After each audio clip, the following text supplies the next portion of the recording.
প্রিয় দর্শক, 1 মাস আগে একটি ভিডিওতে দেখিয়েছিলাম এই গাছটির শেপ নষ্ট হয়ে যাওয়ায় আমি এইভাবে কেটে দিয়েছিলাম।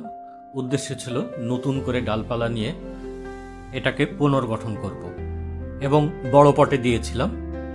1 মাস পর দেখুন কি অবস্থা, অনেক ডালপালা তৈরি হয়েছে। তবে এত বেশি ডালপালার প্রয়োজন নাই, কারণ এটি একটি মিনিয়েচার বনসাই। মিনিয়েচার বনসাইয়ে বেশি ডালপালা থাকলে গাছের শেপটা বোঝা যায় না। এজন্য আমি বাড়তি ডালপালাগুলো কেটে ফেলছি এবং 1 মাস আগে যেসব জায়গায় কেটেছিলাম তার পাশ দিয়ে নতুন নতুন কুশি বেরিয়েছে, কিন্তু পুরাতন ডালের আগাগুলো বেড়ে যেয়ে আছে।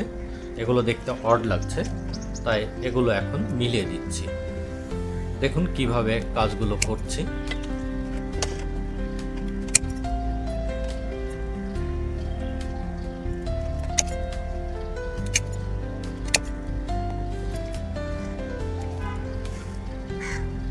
অপ্রয়োজনীয় ডালগুলো যদি এখনই কেটে বাদ দেওয়া না হয় তাহলে ওরা অতিরিক্ত খাবার খেয়ে ফেলবে। ফলে দেখা যাবে যে অপ্রয়োজনীয় ডালগুলো অতিরিক্ত খাবার খেয়ে বড় হয়ে চলে গেছে এবং প্রয়োজনীয় ডালগুলোই দুর্বল হয়ে আছে। তাই প্রুনিংয়ের পর যখন নতুন নতুন কুশি বের হয় তখন এই কাজগুলো করে দিতে হয়।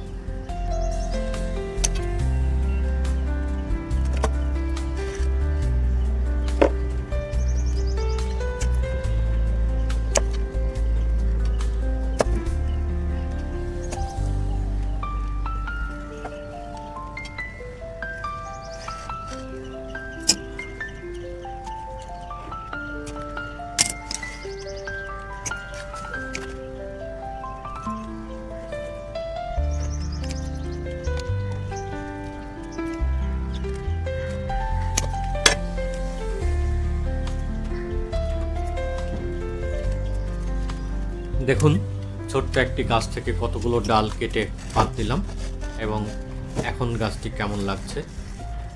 সবাই ভালো থাকুন, ধন্যবাদ।